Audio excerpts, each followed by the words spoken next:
Discover the secrets of ancient Egypt in Robin Cook's Sphinx, but is it a must-read?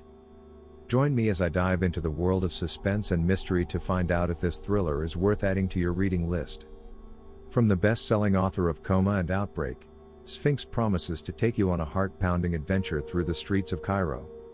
But does it live up to the hype? In this video, I'll share my honest review of Robin Cook's Sphinx, exploring the twists, turns, and surprises that will keep you on the edge of your seat. So, is Sphinx a must-read? Watch to find out. Imagine stumbling upon an ancient artifact so perfect it defies belief, only to discover it's the key to a deadly conspiracy. That's the premise of Robin Cook's Sphinx, a departure from his usual medical thrillers that dives headfirst into the mysteries of ancient Egypt. But does it live up to the high stakes it promises, or does it get lost in the sands of time?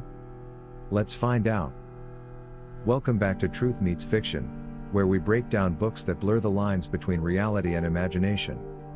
I'm Billy, and today we're taking a closer look at Robin Cook's Sphinx, a novel that swaps hospitals and laboratories for the tombs and treasures of Egypt. It's an ambitious move for Cook, but does this archaeological thriller hit the mark? Stick around as we explore the story, its key themes, and whether Sphinx delivers a truly unforgettable adventure. At its core, Sphinx is a story about obsession, Erica Barron's obsession with Egypt's past and her drive to uncover its secrets. Erica, an Egyptologist, travels to Cairo seeking inspiration for her research. What starts as a professional trip quickly turns personal when she comes across a seemingly untouched artifact that throws her into the middle of a dangerous web of greed and corruption. The setup is compelling, especially for anyone who's fascinated by the allure of ancient Egypt. Cook excels at transporting readers to the bustling streets of Cairo and the shadowy tombs of the pharaohs. His descriptions are vivid and immersive, capturing the sensory overload of Egypt's chaotic blend of history and modernity. But while the setting is a definite strength, the pacing in these early chapters is, let's say, deliberate. There's a lot of scene setting, and while it's beautifully written, it might test the patience of readers looking for immediate action.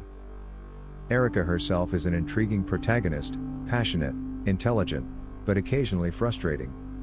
Her excitement over her discoveries feels genuine and relatable, but there are moments when her decisions seem naive, especially given the high-stakes environment she finds herself in. It's a bit of a mixed bag.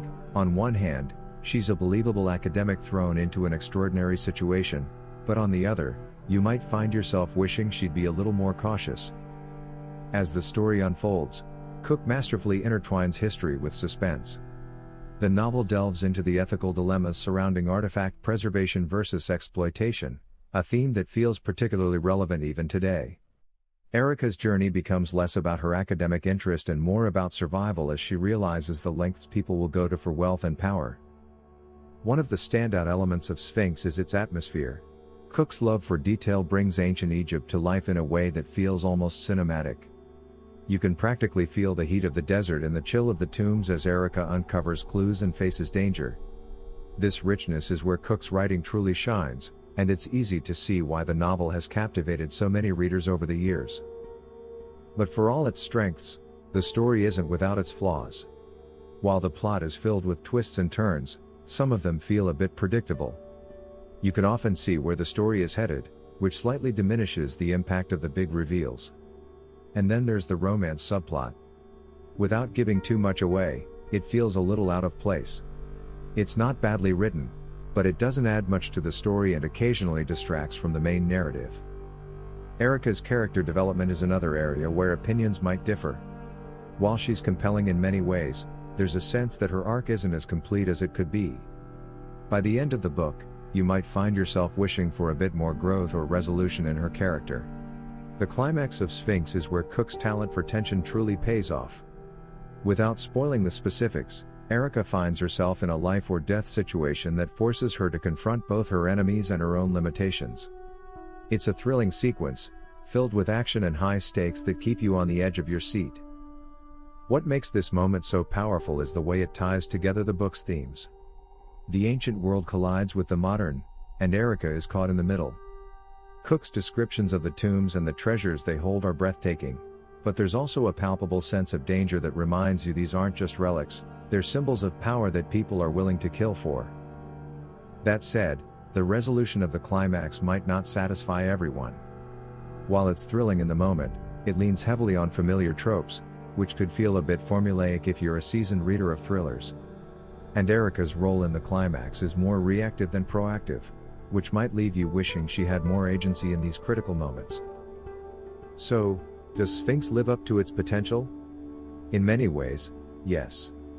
Robin Cook delivers a richly detailed adventure that immerses readers in the mysteries of ancient Egypt while raising thought-provoking questions about the value and cost of uncovering the past. The book's atmosphere and historical depth are its greatest strengths, offering a glimpse into a world that feels both distant and immediate. However, the pacing and predictable elements of the plot might not appeal to everyone, and Erica's character, while engaging, doesn't fully realize her potential as the story's driving force. Still, Sphinx stands out as an ambitious and intriguing departure from Cook's usual fare, and it's easy to see why it remains a favorite among fans of archaeological thrillers. What did you think of Sphinx? Have you read it, or is it on your reading list now? Let me know in the comments, I'd love to hear your thoughts. And don't forget to check out my review of Robin Cook's Fever or other videos for more thrilling book explorations. Thanks for watching, and I'll see you in the next review.